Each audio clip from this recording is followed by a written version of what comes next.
your mixes are still superior. Like I would, you know, if it didn't take up so much of your time, I'd love to actually task at some point have you remix one of my albums and see how it comes out. You know, I'd love but to. I I will. know, I will remix one of your. I'll do that. Yeah, I will do that. I'll do. You send. well, you know, when you feel like you have the time, you want to do that, I will send you a record. You can even pick the record you want to remix. Cool. You know, Cool. Okay. I'll love definitely that. do that because even if I don't get around to it right away, it'll be something that would be something I'd really love to do. Yeah. I'm almost more interested in doing that than I am in making my own music. Really, if I had gone where I think I should have gone in my life, I would have been a producer, not a musician. I would have been producing people because I think that's where my interest lies, is to take the raw material and go, ooh, look at that. Look at this little gem here. That's not been brought out in the mix before. Let's repeat that a few times. That'll be different, won't it? That's what I love to do. I find that in my own stuff, and I find it when I'm working with people. I find it, in what they do, and it's great to bring it out. But to have a whole album of yours to work on would be great. I'd love to do that. So I definitely will. I will do that. So I'll have a look and see if I can figure out what I'd like to do.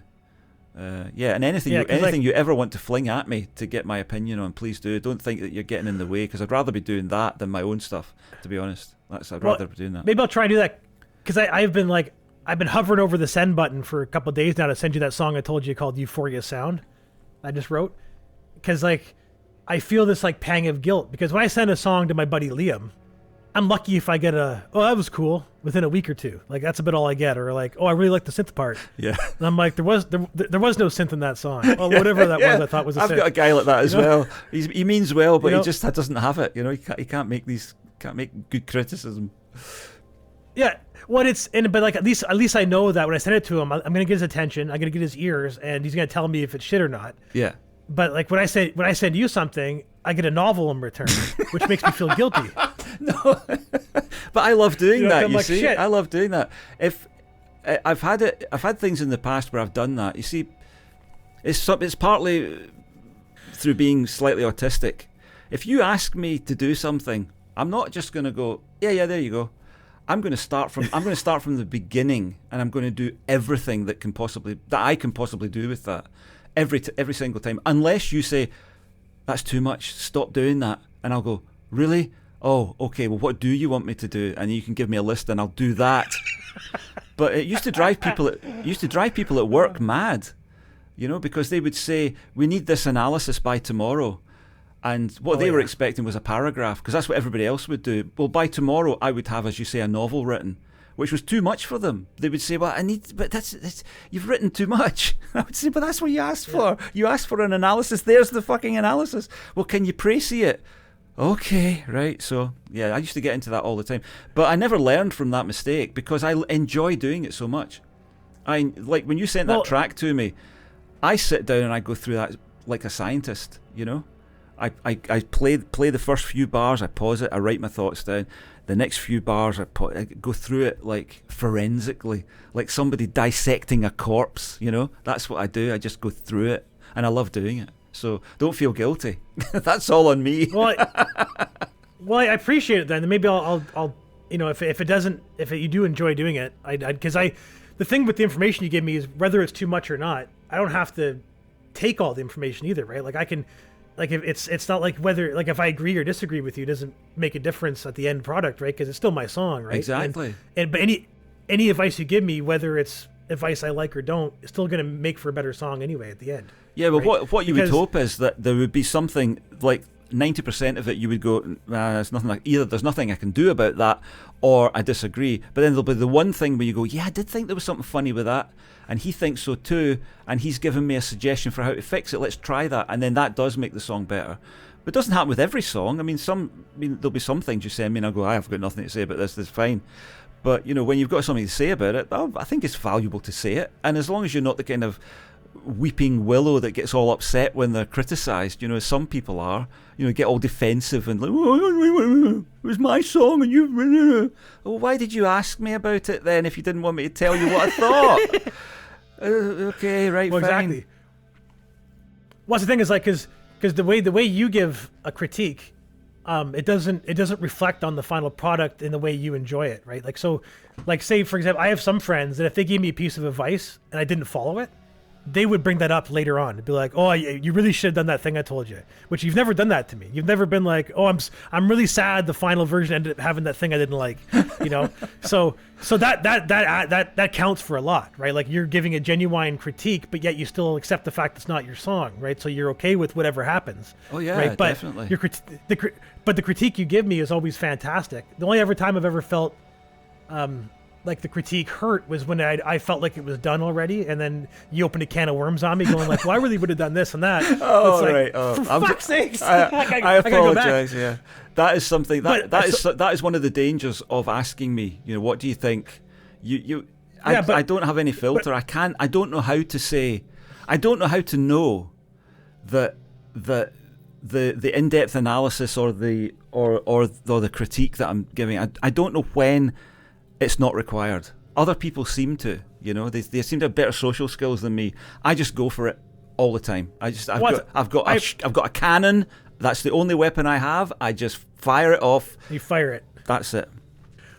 Well, I think it's beautiful. And the thing is too, because like, even with the like we've talked about before, because of who we are and how our music's presented to the world, I can remix and re-release anything anytime I want without anybody even noticing, right? So that's not a problem. Or if they do notice, it's going to be a benefit, right? And then the other thing is like, I just, you know, for the most part now, because like when we first started talking, everything I had to show you was things from the past. But now I'm showing you things I'm working on right now. Yeah.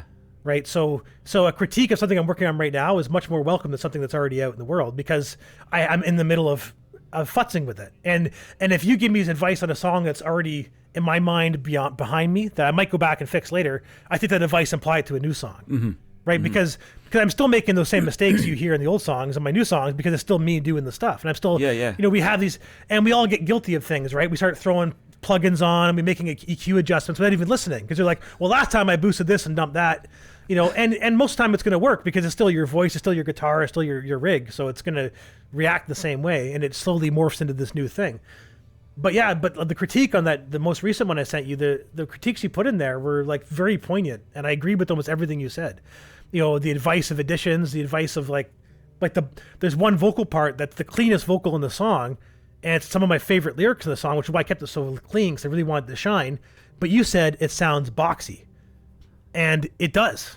And I didn't know why it sounds boxy. I'm going like, I used the right mic, I used this, I did that, I got these settings. But you said, try and add some presence to the vocals. And I'm like, well, what the fuck is presence? I know it's a knob on my guitar amp, but what is it actually fucking doing? Right? Like, you know, and I've never turned the presence knob and went like, oh, that was what I needed. You know, it's always been like, what is that fucking, I just forget, I just leave it at 5 and forget it's there, right? Yeah. So I Googled how to add presence to my vocals, and people start talking about different frequencies and different things. And so I started to listen to my ears, listen for what the boxy sound is, and apply, you know, because like I focus most of my mixing on the mid-range, right? I make sure the bass isn't too wild and unyieldly. I make sure the treble doesn't hurt my ears, but all of the focus is on the mid-range. But if you focus, which is the best mixing advice you can get from most people, is focus on the mid-range. That's where everything is happening. That's where everybody pays attention. But if you don't focus on the highs on your voice, especially when you have a lower voice like I do, my voice is kind of dead. It doesn't have a lot of treble naturally, right? So it has to be boosted a bit on the high end to get that beauty out and to open it up, right? So once you said that, and I've approached now my EQing of my vocals completely different now in my last few songs since you wrote that.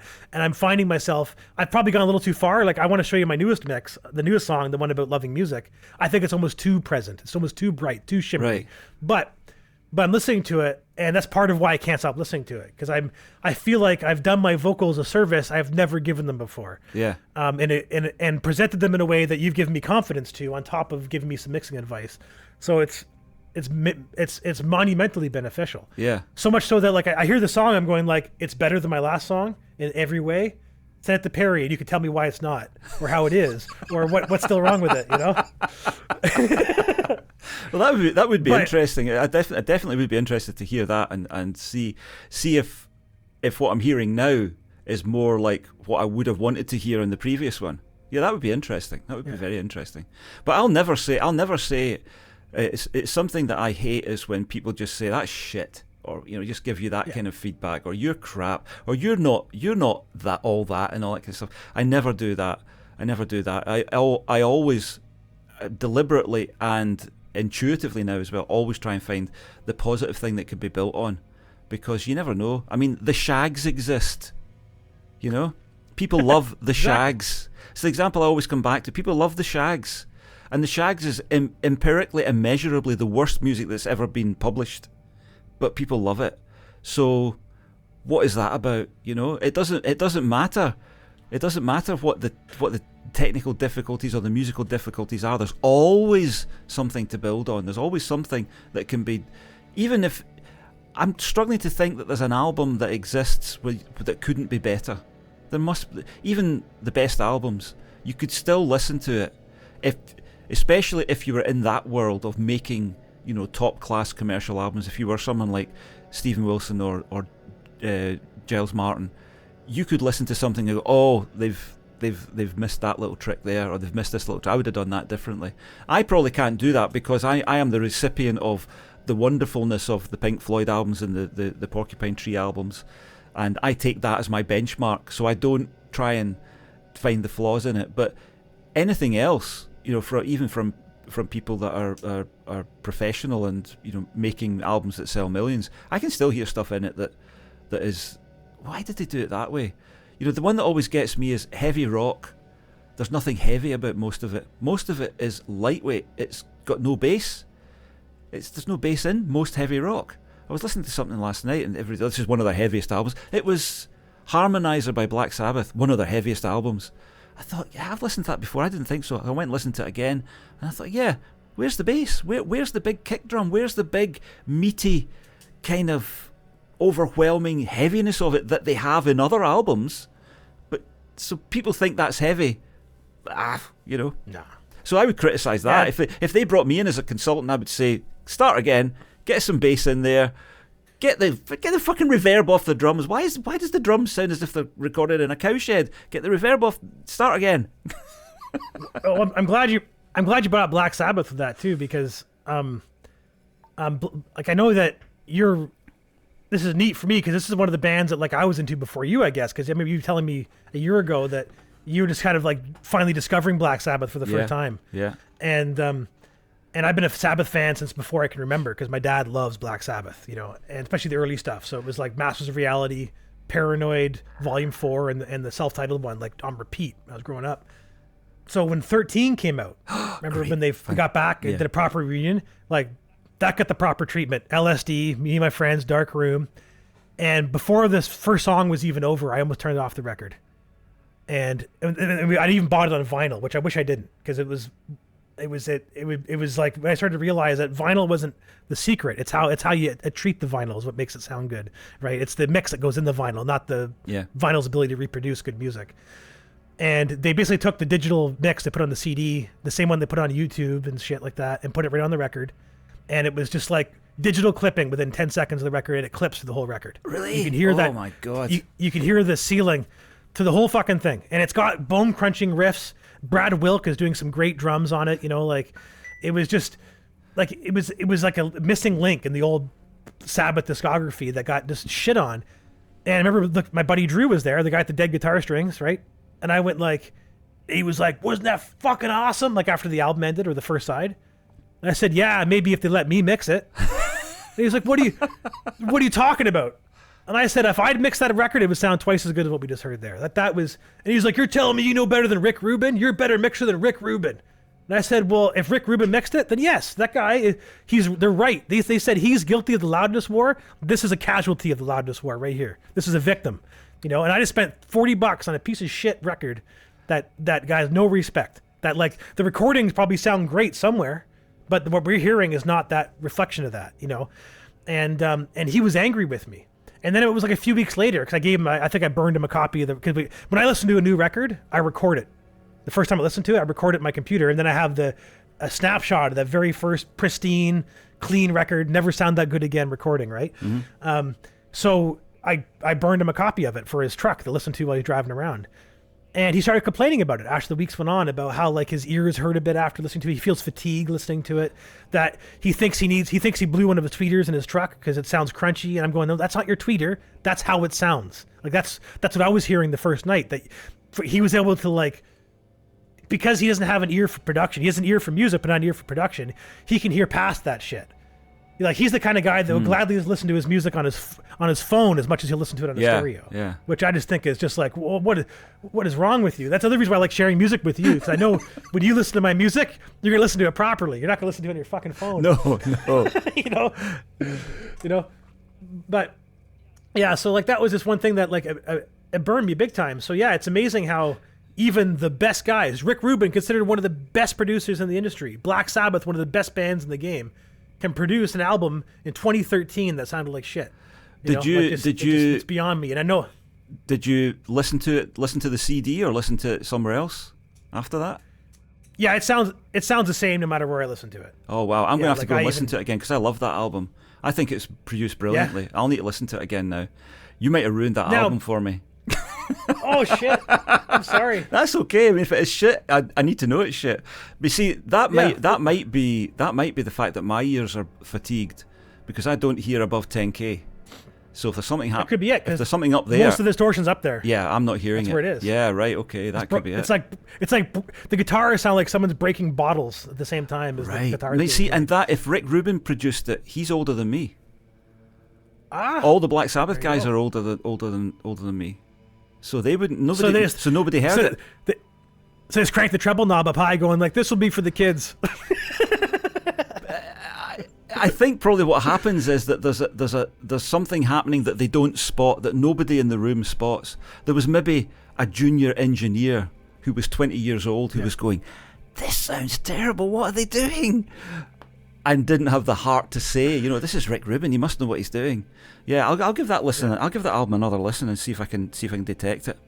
That's interesting though, that you would have that reaction. Now, see, that's going to be a problem when I listen to your stuff, because if there's a problem up there, I won't hear it. That's okay. So you're going to have to do that bit. I'll be the below 10K consultant, and you'll need to find another consultant for the 10K upwards. Well, there's that too. But and to be honest with you, I do like roll it off a lot up there and only like jump into there for things that could use it. And I'm going off of like my vocals and I'll like leave the guitar up there a bit sometimes, But yeah, you're right. I do it all by metering. That's how I do it. I watch that zone like a hawk. I always have a spectrographic display going, and you can always tell when there's a problem because you get brightness up there on the spectrographic display, and you'll see it on waveforms as well. You'll see it when you're actually monitoring. And if I see anything that I can't hear it, I will ask my daughter if she's here. She's in Spain just now. But I'll ask my daughter. I'll say, "Can you hear that?" And she'll say, "Yeah." And I'll say, "Is it okay?" And she'll say, "Yeah, it's fine." So you're telling me that, yeah, which is cool, and it's, I'll have that with my daughter eventually, I guess too, right? Mackenzie will be my little treble tester. Well, she can be your above 10K consultant when it comes to it, yeah.